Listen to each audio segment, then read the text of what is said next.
علیکم ورحمۃ اللہ وبرکاتہ۔ اللہ تعالیٰ نے قرآن پاک نازل فرمایا رمضان کے اہم مہینے میں رمضان کا احترام کرنا ہمیں چاہیے اور رمضان کی قدر کرنی چاہیے، اور ہماری کوتاہیاں کیا ہیں اس میں وہ ہمیں صرف نظر نہیں کرنی چاہیے، ان پہ ہمیں نظر رکھنی چاہیے، ہمیں کمی کوتاہی دور کرنی چاہیے، رمضان کا احترام کرنا چاہیے۔ تو اس بارے میں تھوڑی سی ہم بات کریں گے کہ اللہ تعالیٰ نے یہ مہینہ ہمارے حق میں کیا ہے اور ہمارے نصیب میں یہ آیا ہے، تو ہم اس کی قدر کریں اور اپنی کمی کوتاہی کو دور کرنے کی کوشش کریں۔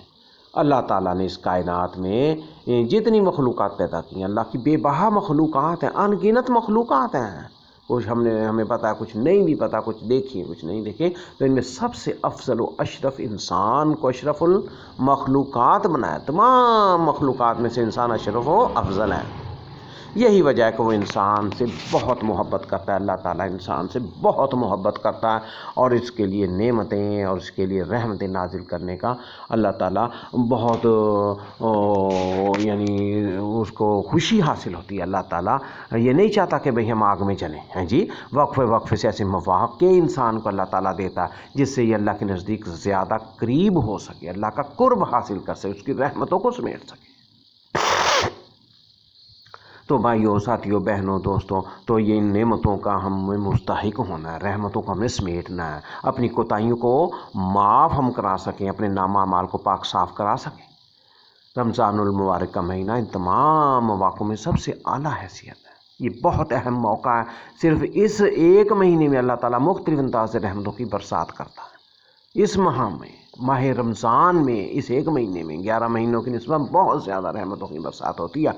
بھئی کبھی سحر کے وقت ثواب کے اعتبار سے بہت زیادہ، تو کبھی افطار کی فضیلت کے نام، کبھی روزوں کے نام انعام کی شکل میں، کبھی تراویح، کبھی فرائض، 70 گنا تک ثواب بڑھا دیا جاتا ہے، اس سے بھی کہیں زیادہ۔ تو یہ رب کے لیے چونکہ کیا جاتا ہے، تو اللہ تعالیٰ ان گنت اجر و ثواب عطا فرمائیں گے۔ کبھی نوافل کو فرائض کی حیثیت عطا اللہ تعالیٰ فرما دیتے ہیں، کبھی سحر و افطار کے وقت دعاؤں کی قبولیت کا جی مژدہ سنا کر، اور کبھی ہزاروں کی تعداد میں جہنم سے رہائی کا پروانہ تھما کر۔ سبحان اللہ، سبحان اللہ، اللہ تعالیٰ بہت عظیم ہے اور بہت غفور الرحیم ہے۔ تو ہمیں یہ سمجھنا چاہیے اللہ تعالیٰ ان سے بہت انسان سے محبت رکھتا ہے، تو وہ اس کو ایسے مواقع عطا فرماتا ہے۔ تو ہم اس کی قدر کر رہے ہیں یا نہیں، یہ ہم نے جائزہ لینا آج، یہ ہم نے دیکھنا کہ بھئی ہم اس چیز کی طرف کیا کوشش کر رہے ہیں، ہمارے مقاصد کیا ہیں جی۔ ایک پاک صاف ماحول انسان کو فراہم کیا جاتا ہے یہ ماہ رمضان میں، بہت پاک صاف ماحول، اور وہ سمجھ سکے، علم حاصل کر سکے، عمل کر سکے اور اللہ کو راضی کر سکے، تاکہ وہ اس مہینے میں اپنے مقصد کے حوالے سے ان سب کی تلافی کر سکے جو 11 مہینے میں چھوٹ گئی ہیں، وہ سب حاصل کر سکے جو وہ چاہتا ہے، اپنے بنانے والے کی بارگاہ اور اس کی نظروں میں قربت کا مقام بلند حاصل کر سکے، اور دنیا میں آنے کے اپنے مقصد کو بڑی حد تک حاصل کر سکے۔ اللہ کے رسول حضرت محمد مصطفیٰ صلی اللہ علیہ وسلم، ان کے نزدیک رمضان کا اہتمام و احترام کیا ہے جی؟ رمضان کا احترام ہے کیا؟ پہلے تو ہم یہ ذرا دیکھ لیں، رمضان المبارک کا مہینہ آنے سے پہلے ہی جی نبی پاک صلی اللہ علیہ وسلم ان کے ہاں یہ استقبال کی تیاریاں یہ بڑا زبردست، اور آپ شبان کے تقریباً پورے مہینے کے تقریباً نصف شمعان تک روزے رکھتے، اور استقبال کے طور پر رمضان کے روزوں کا لطف اس سے زیادہ حاصل ہو جاتا۔ وہی صحابہ کو خوشخبریاں سناتے، کبھی کیسا مہینہ آنے والا ہے، سبحان اللہ، اس کے فضائل بہت زیادہ ہیں، اس کے فوائد و منافع اس میں بہت زیادہ ہے، اور غفلت اور سستی چھوڑ دینی چاہیے اور اس کو اختیار کرنے سے بچنا چاہیے، اور وصیت فرماتے ہیں جی، اور اس سے محروم رہنے کی لوگوں پر افسوس کا اظہار فرماتے کہ جو یہ مہینہ پائے۔ یہ دعا ہے نا، جبرائیل علیہ السلام نے دعا مانگی، آپ نے آمین کہا کہ بھئی اللہ تعالیٰ اسے ہلاک کر دے جو اس نے یہ مہینہ پایا اور اپنے آپ کو جہنم سے آزاد نہیں کروایا، آپ نے فرمایا آمین۔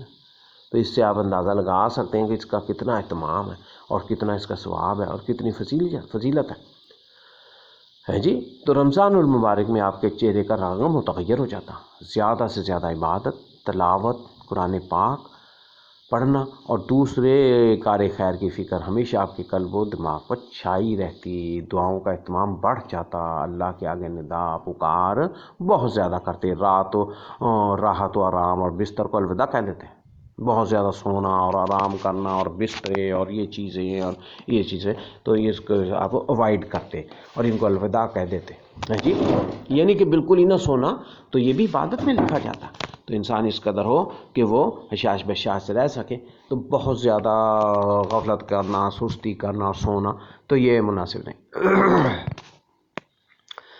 اس کے بعد پھر ہے کہ بھئی آج ہم دیکھیں کہ رمضان پر ہماری تجارتوں کے کیا اثر ہیں جی، بھئی کاروبار، تجارت، ہمارے بہت سے مسلمان تاجر ایسے ہیں جن کی تجارت مسلمان میں بڑی چلتی ہے۔ رمضان کے مہینے میں مسلمان روزے رکھتے ہیں تو رمضان المبارک کے مہینے میں ان کی تجارتیں، جیسے کپڑے والے ہیں بھئی، یہ جوتے والے ہیں بھئی، یہ کھجور والے، فروٹ والے، درزی وغیرہ، حتیٰ کہ بعض کے لیے تو یہ سالانہ سیزن ہوتا ہے، سیزن، وہ اپنی سالانہ آمدنی کا بڑا اس مہینے میں کماتے ہیں، لہٰذا ان کی توجہ رمضان کی باتوں سے زیادہ اپنی تجارت کے فروغ اور کاروبار اور زیادہ سے زیادہ تجارت کرنے پر رہتی ہے۔ اب آپ دیکھ لیں جیسے کہ کپڑے والے ہیں، جوتے والے ہیں، چپل اور دیگر اور فروٹ والے اور اسی طرح جناس اور یہ پنسار اور یہ یعنی کریانہ والے اور درسی وغیرہ اور یہ چیزیں، تو یہ اپنی آمدن کا بہت بڑا حصہ اسی مہینے میں، ماہ رمضان میں، تو پھر وہ کاروبار پر توجہ دیتے ہیں۔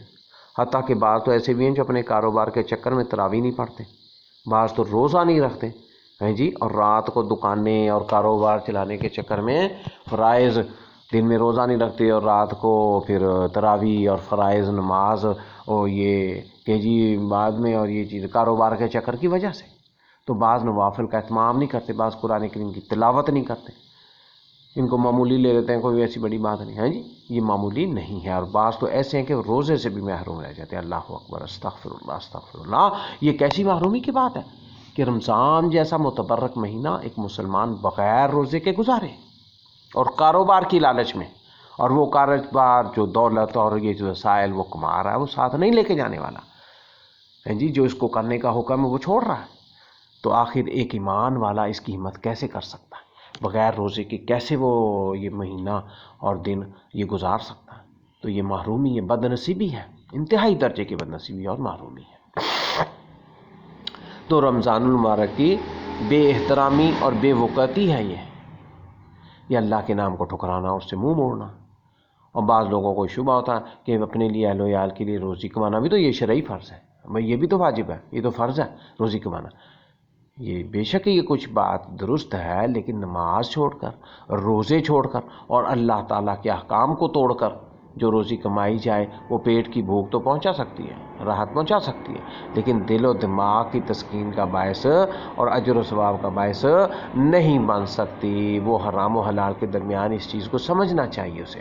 ایسی تجارت روزی کے ساتھ ساتھ نحوست لائے گی اور ایسی اولاد پھر ان کے لیے باعث عذاب ہی بنے گی، تو ایسی روزیوں سے بچنا چاہیے۔ اللہ تعالیٰ کیا فرماتے ہیں؟ اللہ تعالیٰ نے صفت مائی ہے، رجال لا تلہیہم تجارت ولا بیع عن ذکر اللہ واقام الصلاۃ وایتاء الزکاۃ یخافون یوما تتقلب فیہ القلوب والابصار، یعنی وہ ایسے لوگ ہیں جنہیں نہ کوئی تجارت اور نہ کوئی خرید و فروخت اللہ کے ذکر سے، نماز قائم کرنے سے، زکوٰۃ دینے سے غافل رکھتی ہے۔ وہ ایسے دن سے ڈرتے ہیں جس میں دل اور نگاہیں الٹ پلٹ جائیں گی، پلٹ دی جائیں گی۔ سورۃ النور میں 37 نمبر یہ آیت مبارکہ ہیں جی۔ اللہ تعالیٰ کے بندے اور ایسی تجارت کرتے ہیں جس میں کبھی گھاٹا نہیں ہوتا۔ وہ تجارت کیا ہے؟ ان الذین یتلون کتاب اللہ واقاموا الصلاۃ وانفقوا مما رزقناہم سرا وعلانیہ یرجون تجارۃ لن تبور لیوفیہم اجورہم ویزیدہم من فضلہ انہ غفور شکور۔ جی سورۃ الفاطر 29 اور 30 دو آیتیں آئی ہیں۔ ان الذین یتلون کتاب اللہ، کہ یقیناً بے شک جو لوگ اللہ کی کتاب کی تلاوت کرتے ہیں، نماز قائم کرتے ہیں، فرض نماز ہے جی، یہ نماز قائم کرتے ہیں، پوشیدہ اور علانیہ طور پر ہمارے لیے دیے ہوئے رزق سے خرچ کرتے ہیں، وہ ایسی تجارت کے امیدوار ہیں جس میں کبھی نقصان نہیں ہوتا، تاکہ اللہ تعالیٰ ان کو پورا پورا اجر دے اور اپنے فضل سے اور زیادہ بھی دے۔ یقیناً وہ بڑا بخشنے والا اور قدردان ہے۔ تو ہمیں یہ سمجھنا چاہیے۔ تو یقیناً دنیا داروں کے لیے یہ مہینہ، رمضان کا مہینہ ایک سیزن ہے، پیسہ کمانے کا، مال بڑھانے کا اور دنیا اور یہ چیزیں جمع کرنے کا یہ موقع ہے جی۔ اور اللہ کے نزدیک اللہ کے نیک بندے بالتوفیق بندوں کے لیے بھی ایک مہینہ، ایک سیزن اور نیکیوں کا موسم ہے، جس میں وہ نیکیوں کا انبار جمع کرتے ہیں، تلاوت، تراویح، روزہ، دیگر عبادات، اذکار وغیرہ، اپنی محنت و مشقت اور اپنا وقت خرچ کر کے ایسی تجارت کرتے ہیں جس میں تاجر ہمیشہ سرخرو ہوتا ہے، کامیاب ہوتا ہے اور بڑے فائدے کا حقدار بن جاتا ہے۔ ایک دنیا کے لیے ایک تجارت ہے اور ایک آخرت کے لیے تجارت ہے۔ یہ ہم جائزہ لے لیں کہ ہم کون سی تجارت کر رہے ہیں۔ ہم کوئی بھی تجارت نہیں بعض اوقات کر رہے ہیں جی، نہ دین نہ دنیا، تو وہ تو ایک بے عقلی کی بات ہے۔ تو یہ ہمیں دیکھنا ہے کہ نفع دونوں کو ہوتا ہے، دونوں تجارتوں میں ہوتا ہے، بعض کو دنیا میں ہوتا ہے، بعض کو آخرت میں، لیکن دونوں میں زمین و آسمان جیسا فرق ہے۔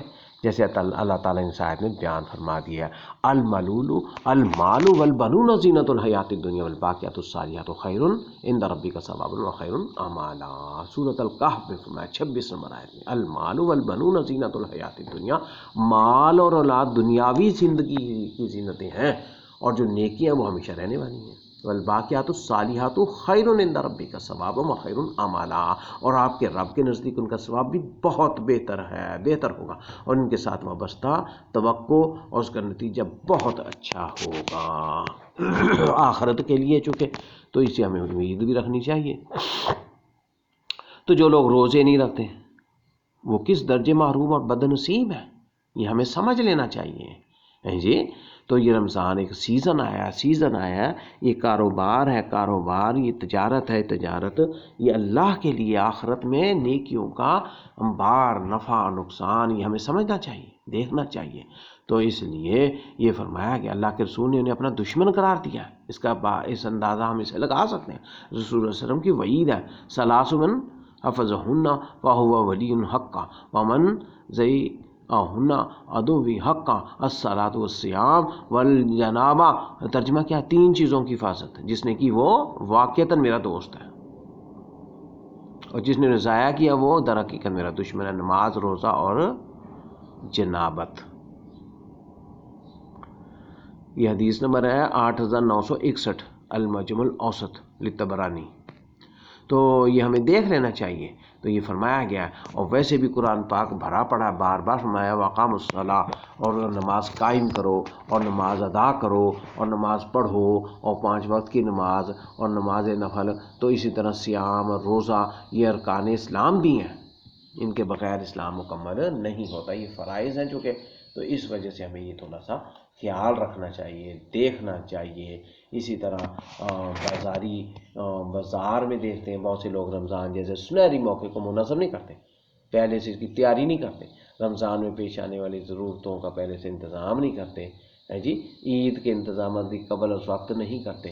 اب بعض ایسے علماء ہیں، مولوی ہیں، تو ان کا یہ سیزن ہے، وہ سمجھتے ہیں کہ بھائی اس میں تو، لیکن یہ اہتمام کرنا بہت ضروری ہے، خشوع و خضوع سے اور سنت طریقے سے، اور مسواک اور خوشبوات اور اذکار اور ان سے مزین کرنا چاہیے، اور اللہ کی عبادت میں منہمک ہونا چاہیے، اور خشوع و خضوع سے عبادت کرنی چاہیے۔ اگر ایسا نہیں ہے تو نتیجے میں رمضان المبارک کا بہت بڑا حصہ وہ بازاروں میں کئی ضائع کر دیتے ہیں، کئی ایسے بیانات میں ضائع کر دیتے ہیں۔ ضائع تو نہیں ہے مقصد ہے، لیکن عملاً یہ چیز جو ہے، اور خلوص کے ساتھ، اخلاص کے ساتھ، اور خلوص نیت کے ساتھ، اور حسن نیت اور حسن اعمال، اور یہ ساری چیزیں دیکھ کر کے سیر و افطار کے سامان کے انتظام میں کافی وقت بازاروں میں گزارتے ہیں لوگ۔ اور مسلمانوں کا آپ دیکھ لیں بھئی، افطاری کے سامان اور سحری کے سامان اور وقتوں بازاروں میں روزانہ سے روزانہ، اور پھر رمضان بازار، اور پھر یہ ٹلٹی اسٹوروں میں اور وغیرہ ان چیزوں میں۔ تو یہ ہمیں سمجھنا چاہیے، مسائل ہم نے خود پیدا کیے ہوئے ہیں، اور وہ کچھ چیزوں کو، باقی کچھ ہے مسائل لیکن ان کو حل کرنا چاہیے جی۔ تو پھر کچھ دن رمضان میں مساجد میں رونقیں ہوتی ہیں، پھر مان پڑ جاتی ہیں، اور بازار کی چمک دمک اور چہل پہل میں بہت بڑا اضافہ ہو جاتا ہے، بازاروں میں رش ہے، ہجوم اکٹھا ہو جاتا ہے، تو غیر معمولی بازاروں میں اضافہ ہو جاتا ہے۔ بعض خواتین تو بس آخری عشرے میں، راتوں میں بازاروں میں، اور یہ چیزیں، اور جوتیاں اور چوڑیاں اور کپڑے اور یہ چیزیں، تو یہ اس مہینے کو ضائع نہیں کرنا چاہیے۔ ان کو شب قدر سے زیادہ نئے ڈیزائنوں کی کپڑوں کی، اور نئے ماڈل کے سینڈلوں کی، اور چیزوں کی، اور ان چیزوں کی، اور مہندیوں کی، اور وغیرہ، اور نوجوانوں کو شرٹوں کی اور کپڑوں کی، تو آخری عشرے میں۔ تو یہ عقل ہمیں کرنی چاہیے، تو یہ عاقبت اندیش ہونا چاہیے۔ تو تو یہ نادانی میں نہیں آنا چاہیے۔ تو آخری عشر میں اللہ کی رحمت عنایت اور توجہ اور انوار و برکات کا نزول ہے، اس سے بہت زیادہ ہونے لگتا ہے۔ لیلۃ القدر میں تو فرمایا ساری رات صبح ہونے تک سلامتی ہے، خیر ہے، برکت ہے۔ تو اس قیمتی عشرے کو ہمارے معاشرے میں یہ بازار بازی اور یہ نظر کر دینا، یہ اللہ کی رحمت کی طرف ہے جی، تو ہم توجہ نہیں کرتے۔ تو یہ ہمیں سمجھنا چاہیے، یہ کاروباری حضرات کو، بازاروں والوں کو یہ تھوڑا دیکھنا چاہیے ہے جی۔ تو کاش ہمارے اندر عقل و تمیز ہو جائے پیدا۔ رمضان کی مقدس ساعت بدترین جگہ میں ہم گزارتے ہیں، بازاروں کو بدترین جگہ کہا گیا ہے اور مساجد کو اہم ترین جگہ کہا گیا ہے، افضل ترین جگہ۔ تو چنانچہ بازاروں کے تعلق سے اللہ کے نبی کا کیا ارشاد ہے؟ احب البلاد الی اللہ مساجد وابغض البلاد الی اللہ اسواقها، یعنی اللہ کے نزدیک سب سے بہترین جگہ مسجد ہے اور سب سے بدترین جگہ وہ اللہ کے نزدیک بازار ہے، سوق اسواق، بازار کی جگہ اس کو کہتے ہیں، بازار کو سوق، تو اسواق بازار کی اس کو کہتے ہیں۔ تو صحیح مسلم شریف میں ہے جی، باب ابو الولاد الی اللہ مساجد مساجد، ہاں، تو حدیث نمبر 670 ہے۔ تو یہ چیزیں ہمیں سمجھنی چاہیے بھائی، ان کا اہتمام کرنا چاہیے، اور نوافل کے لیے تو گھروں کو ترجیح دی گئی ہے، تو یہ ہمیں سمجھنا چاہیے، بہت ضروری چیز ہے، اس چیز لیے ہمیں یہ ماننا چاہیے۔ اسی طرح کے موبائل ہیں، ٹی وی ہیں، ان پر کیا اثرات ہیں۔ تو مرد و خواتین، بچے بچیاں بڑی تعداد میں ایسے ہیں جو رمضان کے مقدس اوقات بھی ٹی وی موبائل کی نظر کرتے ہیں، وقت ضائع کر دیتے تھے۔ یہ ہماری کمی کوتاہیاں ہیں، ہمیں سمجھنی چاہیے۔ اسلامی نام کے بہت سے چینل خاص رمضان کے نام سے شروع ہوتے ہیں، تو رمضان کی مناسبت سے پروگرام پیش کیے جاتے ہیں، کوئی ایپیسوڈ چلتی ہیں، تو پھر سیریل میں لوگ پھنسے رہتے ہیں جی۔ تو نوجوانوں کی بڑی تعداد ایسی پائی جاتی ہے جو رمضان کے مبارک میں موبائل کی لت میں ان سے رہتے ہیں، وہ عادت نہیں ان کی چھوٹتی۔ تو کبھی فیس بک، کبھی واٹس ایپ، کبھی ٹک ٹاک وغیرہ یہ چیزیں، انسٹاگرام، تو ویڈیو گیم کھیل، تو یہ ہمیں دیکھنا چاہیے کہ موبائل کے کتنے بڑے گہرے اثرات ہیں، اور ٹی وی کے رمضان پر ہیں جی۔ تو یہ ہماری کمی ہے، تو یہ ہمیں اس کی رمضان کی حرمت کا خیال رکھتے ہوئے تو ان چیزوں کو ان سے بچنا چاہیے، اور وقت ضائع نہیں کرنا چاہیے، اور سعادت و نیکی اپنے حق میں حصے میں کرنی چاہیے، اور بدبختی، بدنصیبی اور محرومی سے ہمیں بچنا چاہیے۔ تو اللہ تعالیٰ ان چیزوں سے ہمیں محفوظ فرمائے، اور ہماری کمی کوتاہیاں جو ہیں ہماری، ان کو دور کرنے کی ہمیں توفیق عطا فرمائے ہیں جی۔ تو یہ ہم نے دیکھنا۔ اسی طرح رحمتوں کی خدائی بارش، شیطانی چھتریاں، اب وہ یہ کیا، یعنی ایک طرف تو رمضان کا یہ اہتمام و احترام اللہ تعالیٰ اس کے رسول کے یہاں ملتا ہے کہ بہت احترام اور اہتمام ملتا ہے، جس سے معلوم ہوتا ہے کہ ہر گھڑی ہر اہم ہے، ہر لمحے میں اللہ کی رحمتیں، اس کی برسات ہوتی ہے، ہر ساتھ قیمتی ہے جی۔ تو ہر لمحہ ایسا ہے جس کا بے صبری سے انتظار کیا جانا چاہیے بھئی، روزے کے اوقات ہیں، پھر رات کے ہیں، نوافل کے ہیں، فرائض کے ہیں، اور بھرپور طور اس میں موجود بشارتوں اور انعامات کو حاصل کرنے کی جان توڑ کوشش کرنی چاہیے۔ حتیٰ کہ انسانوں میں اس تعلق سے جی یہ جذبہ ہونا چاہیے، ایک دوسرے سے آگے نکل کر جی مسابقہ ہونا چاہیے، زیادہ سے زیادہ اچھی سے اچھی عبادت کرنے کے جذبات ہونے چاہیے۔ لیکن افسوس ہے کیا، سوائے ایک چھوٹی سی جماعت کے اکثر لوگ نہ صرف یہ کہ ان اوقاتوں میں غافل رہتے ہیں، قیمتی اوقات میں سوئے رہتے ہیں، یا موبائلوں میں، یا اپنے کالجوں میں، یا اپنے کورسوں میں، یا دیگر چیزوں میں، یا کاروباروں میں، تو وہ قیمتی اوقات سے غافل رہتے ہیں، بے نیاز ہوتے ہیں، انہیں کوئی پرواہ نہیں ہوتی، قدر نہیں جانتے۔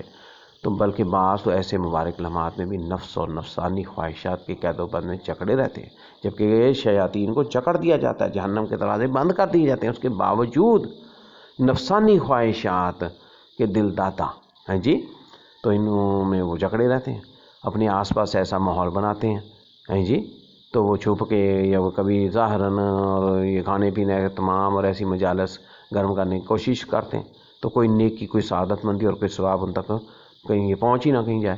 چنانچہ وہ رمضان المبارک میں اپنی بری عادتوں اور معمولی اور غیر معمولی اور ان چیزوں سے وہ باز نہیں آتے، گویا ان کا شیطانی نفس اللہ تعالیٰ کی رحمتوں کے آگے اپنی نفسانی اور شیطانی چھتریاں تان کر کھڑا ہو جاتا ہے اللہ تعالیٰ کی رحمتوں کے آگے ہیں جی۔ تو اپنی نفسانی خواہشوں کے پیچھے وہ لگے رہتے ہیں کہ اللہ تعالیٰ انہیں ہدایت عطا فرمائے اور ہمیں محفوظ فرمائے معاذ اللہ۔ یہ ہمیں سمجھنا چاہیے کہ بھئی ہم اپنی نفسانی اور شیطانی جو ہوائش ہیں، ہوا اور خواہشات، اس میں کہیں ہم جکڑے ہوئے تو نہیں ہیں جی، اور ہم سمجھتے ہیں کہ ہم بڑے کامیاب اور بڑے دیدہ دلیری سے اور بڑے ترقی یافتہ اور یہ ماڈرن بنے ہوئے ہیں اور مسلمان ہیں، پھر بھی مسلمان ہیں۔ بد نصیب اور بد بختی کے باوجود ہم یہ ایسا سمجھتے ہیں۔ مسلمان تو وہی ہے جو پابندی کرے اللہ کے رسول کی، سنت کی، اور نماز کی، روزے کی، زکوٰۃ کی، ان چیزوں کی، اور خشوع خضوع اور پاکی اور ناپاکی ان کا خیال رکھے، حرام و حلال کی پرواہ کرے، حقوق و فرائض ادا کرے، یہ ساری چیزیں ہیں۔